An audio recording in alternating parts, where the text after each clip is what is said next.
Welcome to the next video in the series of divorce, women, and your money. You know, nobody gets married with the intention of divorcing.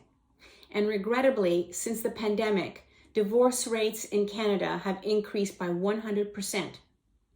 Hi, I'm Stella. I help women who are over 50 facing divorce. The subject of your money is the most important thing because it answers the question, will I be okay? How are you going to answer that question and feel confident? After this video, you will certainly have a handle on it. In any divorce, coming to an agreement about the handling of your debts is one of the most difficult things to resolve. The only way that you can really and truly protect yourself is by really legally removing your name. What do I mean by this? Let's say you have several joint credit cards, a joint line of credit, and an extra property that is also in your name. During the course of separation or during the divorce process, if there is a default on any of these payments, you are legally responsible financially. This will jeopardize your future stability and your financial security. How do we resolve this? It can only be done legally. You need to remove your name from the credit cards, remove your name from the lines of credit, and remove your name from a mortgage on a property that you may or may not be owning in the future.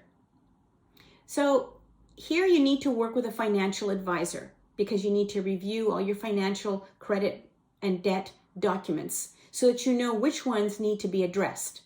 Next, you will need to protect your own credit rating.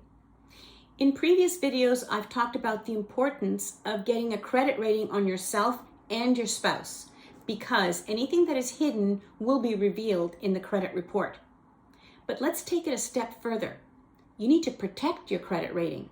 Again, just because you're separating or divorcing, you are not automatically removed from the list of financial responsibility in your credit cards, your line of credit, mortgages, and any other financial instruments that you may be using. Furthermore, if you get a bad credit rating because your partner has defaulted on payments, this is very damaging to your future.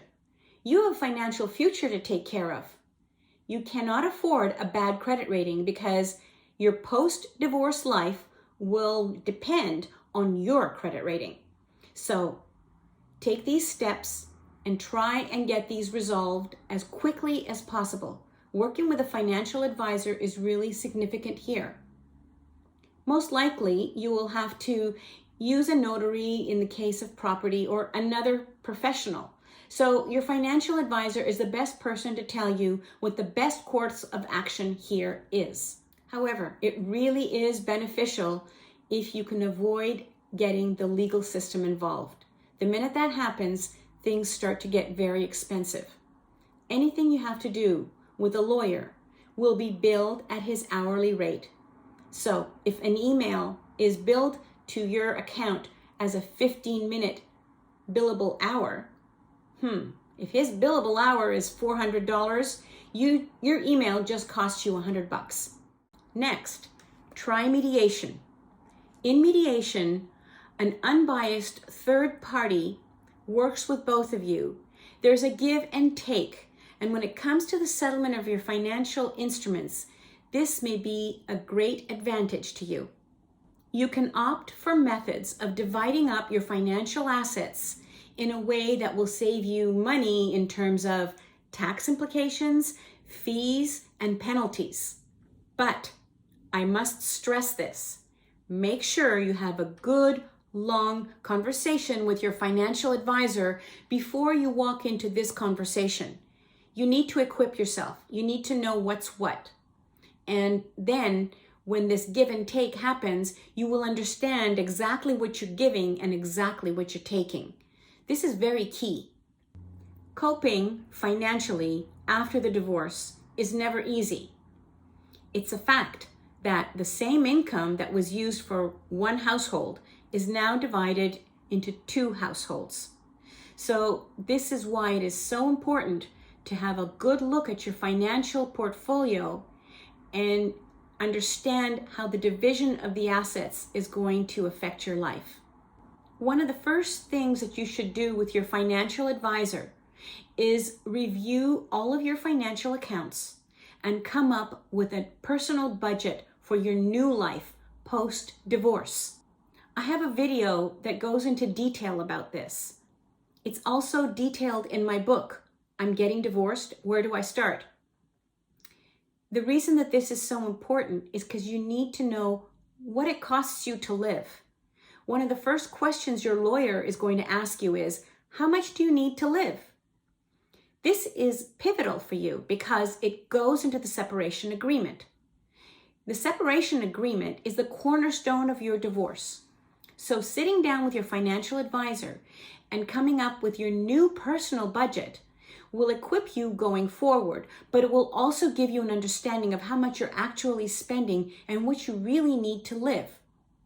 Another matter that is very important and not urgent, but it's one of the first things you need to do, is change the passwords to all of your accounts, even your online accounts.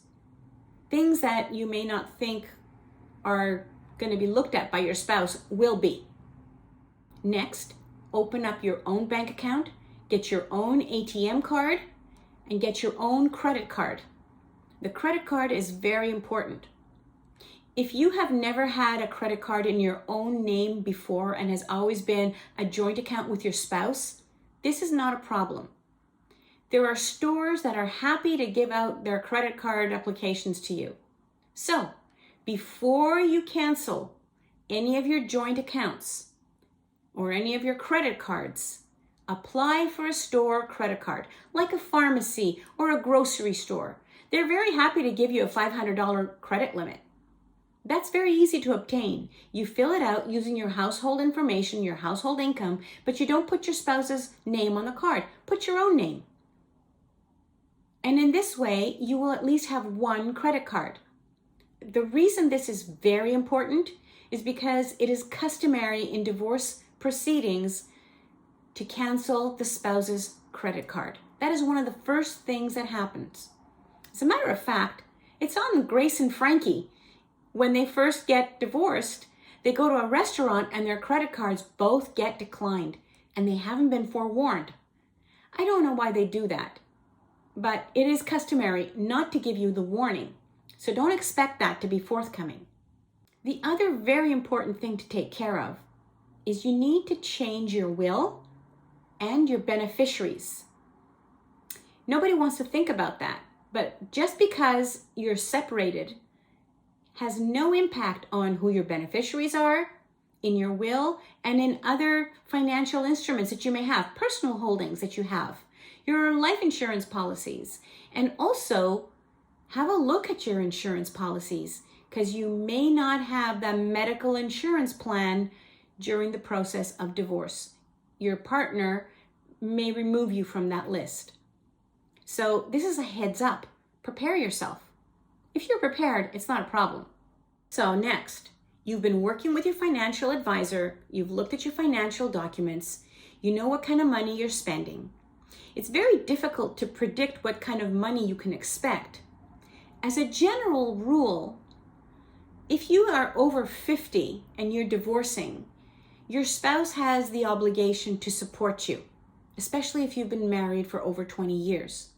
Now, I don't know the exact details of where you are living and how that is applied, but that's just a general principle that will help you get a ballpark estimate on what you can expect that's coming in. So good. You know what's coming in, pretty much. You know how much you're spending. The next step is, can you live within those means? This may require you to think of different living arrangements. Are you going to live in your house? Usually that's not a good idea because you'll wind up being house poor pretty quick. Are you going to rent an apartment as opposed to buying something right away? That might be a good thing to do for just a year so that you have a better understanding of what your money situation is going to be. Or if you are pretty solid, go ahead and find that other place to live. Now that you know how much money you have, you know what neighborhoods you can afford. Furthermore, if you know what kind of lifestyle you want, this puts you in a situation where you can think about the income that you would like to have. If you're not currently making the income that you need to support your lifestyle, rather than reduce your lifestyle, maybe there is another job opportunity for you that will pay you more. Do you need to get training for this? Is there an online course you need to do? Is it a subsidized course? Certifications are very valuable. In fact, a certification can significantly increase your income. Is that something that you can do? Think about all of these things now that you are still in a married situation. The reason that I say that is because maybe your spouse has a plan that will pay for the education that you need to upgrade your income. He will be only too happy to do that because the more money you make, the less money he has to give you. We're not settled yet, but use this to your advantage. So overall, you are now in a position to make a plan. You know your financial picture. You've taken some basic precautions. You know how much you need to live. You know where you want to live. You know how you want to live. So you can put together a plan. Once you have a plan like this, keep working with your financial advisor because there's maybe details that you don't know about. But once you have a plan like this, you are now empowered. The guesswork is gone. That question, will I be okay? You can pretty much have an understanding that yes, you will be okay. You've looked at your options. You've looked at your circumstances, and now you're standing strong and you're coming into the negotiation of your settlement agreement from a position of strength. That's where you want to be. When you start negotiating your settlement agreement, you are able to equip your lawyer with information that will help him go to bat for you. In addition, you will also be coming into your lawyer's office looking like a boss because you know what's what. So you've gone for someone who had no idea, had no financial plan, whose partner took care of all the money. Now all of a sudden, you know what's what. And that is a wonderful place to be. I believe in you, and I know that you can do it. I have, in the meantime, a free ebook for you. I have another freebie on my website that you can download. It's about the 5 mistakes that are the most common in divorce and how to avoid them. In addition to that, I have a course that is upcoming. It's very easy to digest, it's not expensive, and it goes into greater detail. You may want to have a look at that and put your name on the wait list for the early bird discount. In addition, I have a book, which is a requirement for the course, but the book, I'm Getting Divorced, Where Do I Start?, will give you a leg up on all of this because I go into detail in the book and it will help you have a game plan. I hope you found all of this information useful. I wish you all the best of luck on your divorce journey. Come back and see me for more videos.